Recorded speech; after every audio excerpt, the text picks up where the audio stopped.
10 o'clock news, this is Alan King.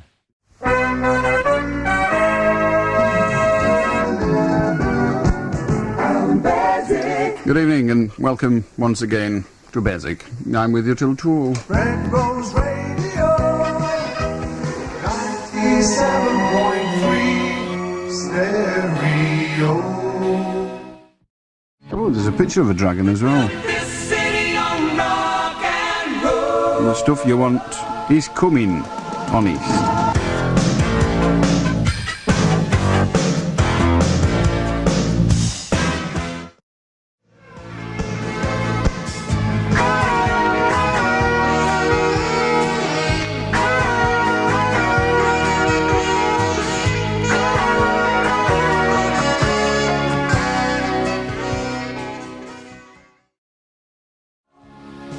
What a quaint sound, really, isn't it? In the City Tonight, by somebody whose name I've forgotten. Oh, Prelude. I rather like Prelude.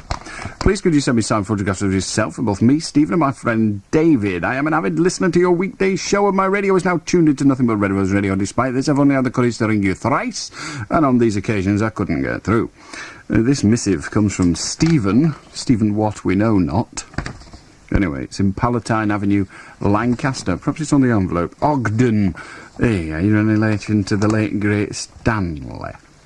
At school, half our English lessons are spent discussing yourself and the topics raised in your show. This is smart as out, although we usually are all... I think you meant to put tired there. What you've put, they only do that to horses. Having stayed up until 2 o'clock, I hope to see you next time you come to Lancaster. Ta very much. Good luck, Stephen. It's a long time before I come to Lancaster again. I'm not sure when, really. I don't know. You can help clean up crime.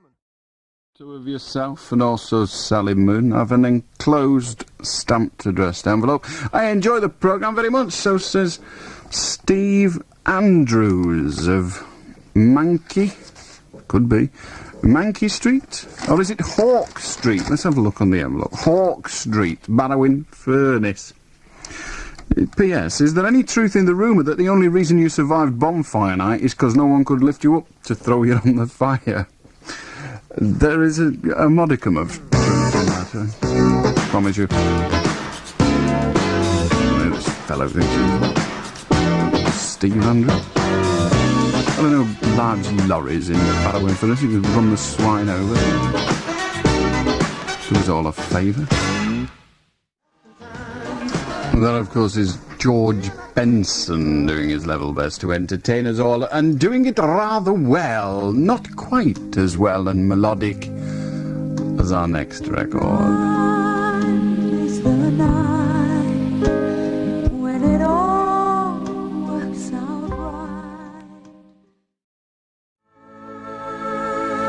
Rather nice, isn't it? In fact, it's extremely nice. Do remember, if you'd like a dedication on this, the first lump of the programme, then you're required to inform me of your desire in writing. We don't take dedications on the telephone. We're too busy for that rubbish. You'll have to write in. If you can't write, you can't have a dedication. That seems fair enough to me.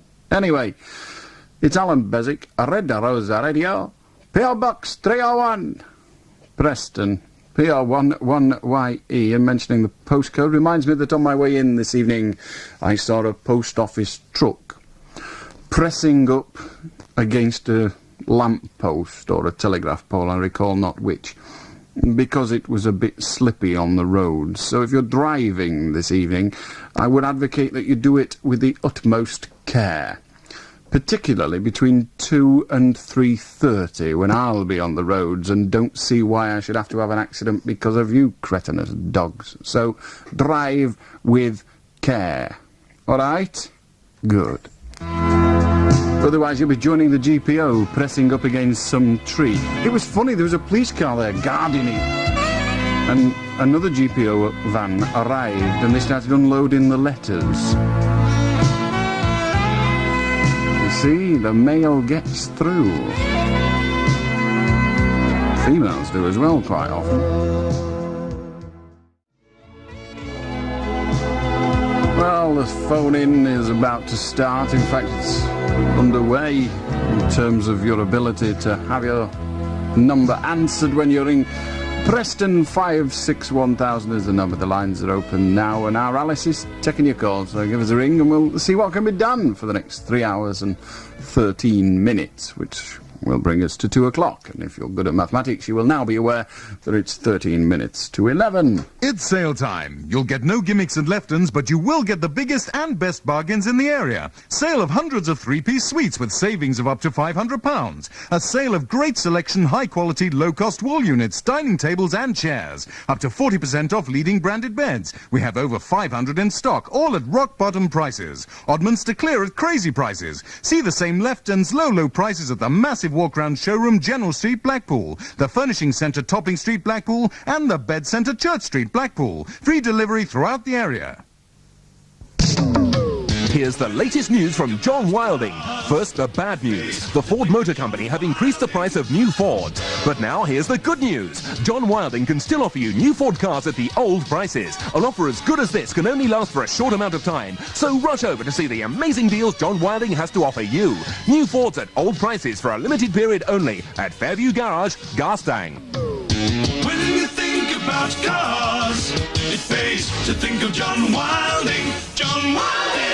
Price Busters by Blackpool Tower is closing down. Everything must go by Saturday, January the 11th. Price Busters reopens Good Friday, March the 28th. Meanwhile, everything reduced with rock-bottom prices to clear stocks by next Saturday at Price Busters. If for reasons best known to yourself, you feel like meeting yours truly, then the ability is upon you. On the 11th of January, which is this coming Saturday, I will be at VHS Video at Rufford Road in Southport, opening their new store. That's at 2 o'clock this coming Saturday, Rufford Road in Southport. And on the 26th of January, which is a Sunday, some time away yet, I'll be at Rumours in Blackpool at 9 o'clock in the evening, doing the Argue with Allan bit at Rumours. Rumours is members only. So if you want to come to that little do, you'll have to join, won't you? I think it's only £1, but you must be a local resident. That's someone from Blackpool.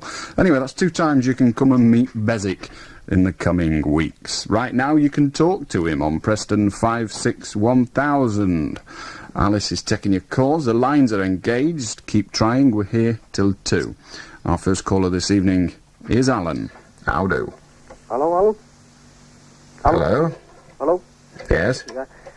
About that cat flap, you know... We're having no calls about cat flaps tonight. We've had every possible invention. None of them will work, so tell us yours and you're the last. Yeah. Well, if you put a wire mesh tunnel into a big room with a, you know, so you've got a roof on top of it, wire mesh stuff, and with a section you can take away. So over there, you just take it away, and overnight you just put it there, and the cat can't get in. Not doing any harm to the cat. But my cats want to go out. Yeah, well, they can go out into the garden. But they run of the garden then. But they want to go away, all over the place. That would be limiting their freedom. That would be imprisoning my cats. You'll have Felix on the phone again, complaining. Yeah, but it's just the same as putting them in the house all day, isn't it? Well, I don't put them in the house all day. That's the whole problem. Yeah. We have a cat flap. They go in and out at their leisure. They go wherever they feel. Well, it's an idea. It is an idea, not a particularly useful one in the circumstances, Alan, but never mind. Thank you very much. Ta-ra. Peter, how do? Hello, I'd like to talk about English literature, please. All of it? Yes. Could be a long while having this. Could be a long while, yes. Go on, then. I'd like to say how I think that the policy of English literature in schools is completely ridiculous, because English literature will teach you absolutely nothing about life when you're in... Well, there you are, you see. That shows us how naive you are. Well, you tell me how English literature is going to help me in a job. If, Peter, you had studied English literature... Which I have. The question you would have just put would have been, will you tell me how English literature will help me in a job? No, that isn't what you actually... Yes, it is. No, what you actually asked, Peter, was how it will help you Oh, sorry, in a sorry. job. Yeah. Whereas English literature, if you'd had studied it with some interest, would have provided you with some command of the English language. And the ability to communicate is the greatest ability you can give to any other human being. Oh, certainly, yes. Unfortunately, Peter, you cannot get that ability to communicate just from conversation. Oh, no, that's right. So you need to use something else. Now, Yeah, that's English something literature else. will help your written English immensely. It will also help your ability to speak. That's right, yes. So the ability to speak and for others to understand what you say can be supplied in some large part by a study of English literature. That's right. So that is the help it provides. A very, very valuable You help. see, most of my friends think English literature... Peter, the opinion of most of your friends is of absolutely no interest to me at all. If you have an opinion, and you have, I'm happy to hear it. But having already heard it, I think the conversation really has reached an end. Goodbye. No, I'm sorry. As soon as you start to draw on your friend's opinion, it is because you have run out of your own. You imbecile. Hello to line 3, wherein we have somebody called Gordon. Hello, Alan. Hello. Yeah, a few months ago, we were told that they were going to build a sports centre up the road from us. And now all we've got on our street is mud and gravel and big stones. Is the council allowed to keep the place in such a state? Is the state, as you call it, a direct result of building work? Well, it's, all the lorries coming down all the time, and it's, So the answer to that question, rather than, the lorries are coming down all the time, is actually yes. That's the answer to the question, isn't it? well, yeah. Well, yeah. I'd settle for yes. I don't even need a meow before it. So is the answer yes or no? Suppose it's yes, then. Now you suppose it's yes. Let me try to limit you still further. I asked you to answer yes or no. Which is it? Yeah. There, that wasn't difficult, was it? Hey, Alan, last night you said what I... Why are you changing the subject now? Well, you've told me, haven't you? I see. Then we only deal with one subject. If you're satisfied with the result of that subject, then you might as well go. Hello, Tony. Yeah, alright, Alan. Of course I'm all right. What do you want? Yeah, I want a bit of your advice, mate. It's about one of them My Little Pony things. Do you know what I'm on about? Yes. Yeah, well, I bought one of them for my daughter for Christmas. And do you know all it's so like? It kept coming out. So I took it back to the shop. And it The wouldn't- hare or the pony? No, the her. You took the hare back to the pony? Back to the shop? I took all the lot back to the shop. Excellent. So we've made progress. Yeah. And, I took it back to the shop and they won't take it back. Because, they like, come on, tell us, because the kid died over it. And they said it was dangerous and everything. And, baby, she kept, Just tell me why they wouldn't take it back at the shop. I don't need to know what television programmes you've been Why? watching. Because, I didn't have my receipt. You didn't have your receipt. No. The answer to the problem is fairly straightforward. And that is you can sue the shop for the replacement cost. Yeah. However, when you go to court, the shop could offer as their defence that you didn't buy it from them. What will you then do? Yeah, It well, will be a matter for what the court believes. yeah. I suggest you write to the manager of the shop, keeping a copy of your letter and sending it recorded delivery, and telling the manager of the shop that if he does not recompense you, you will take him and his shop to the county court. All right? Yep. That's See what fine. happens. Ta-da. Right. I'll do, Jonathan. Right, so, that ABBA word, what you wanted? Yes. It's, as far as I can make out, it's Casbah. As far as you can make out isn't enough. We need some definitive version. Well, the Swedish, aren't they? You can't tell what they say. Well, in that case, you don't know then, do you? Well, it's close. Close? No, you can't. Casper will settle for the time being. How do Pierre? Bonsoir, Alain. Bonsoir, Pierre. You know that last night I was eating the caterpillars. So I'm told, yes. Well, tonight I have the butterflies in my stomach. Is there anything I can do? This is inevitable. Never mind. All you could do is go out and buy an awful lot of records by people like Blondie. Because they, of course, are on the Chrysalis record label. Goodbye. Goodbye. Ah! Oh, yes, it is. I'm back with a regular request spot between 12 and 2, playing your kind of music on Saturdays. Don't forget to get your letters in now. That's Sally on Saturday, back with you this Saturday from the 11th. I am Odin, Lord of Asgard, God of Midgard, and ruler of Valhalla, Hall of Silver and Gold in King William Street, Blackburn. I bring you my personal pledge that the reductions on my finest diamond jewellery are genuine offers with as much as 50% off. Diamond rings previously at £450 are now only £225. Call in soon to Valhalla, King William Street, Blackburn. I defy you to buy anywhere else. How do, Peter? Ooh, how do, Peter? We've got you now, I hope. Are you going to speak to us? He's gone anyway. On line 8, we have Chris. Hello. Hello. Was it you who killed Mrs. Gandhi? No. Well, who the bloody hell was it then? I've no idea. How do, Nick? Hello, Alan. It was me talking about the Bay City Roads the other week. Do you remember the apple yards? Yes. I was wondering if you could tell me a bit about them.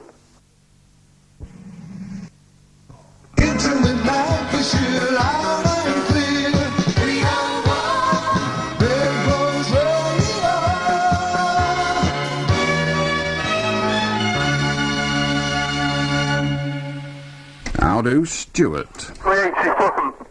I'm sorry? Oh, I see. You're a little... Never mind what you are. Hello, Andy's gone. Never mind. How do, Barry? Oh, Gary, not Barry. Yes, it's me. Yes, are you there? Yes. Right. Just having a little discussion here. Wondering when they're going to, never mind the Channel Tunnel, when are they going to build a road straight across the Morecambe Bay? Make it easier to get to Red Rose Radio. Hopefully never. Why destroy the Morecambe Bay just for that small job? Never mind, it's now news time. Maybe they'll have news of a road across Morecambe Bay on there, but I very much doubt it. Red Rose Radio. The 11 o'clock news, this is Allan King. The Europeans involved in the power game for Westland helicopters are saying tonight that if they can't win in a boardroom, they'll take their battle to the people. The European group increased their cash offer to keep in front of their rivals, the Americans, but the Westland bosses say they're still not interested.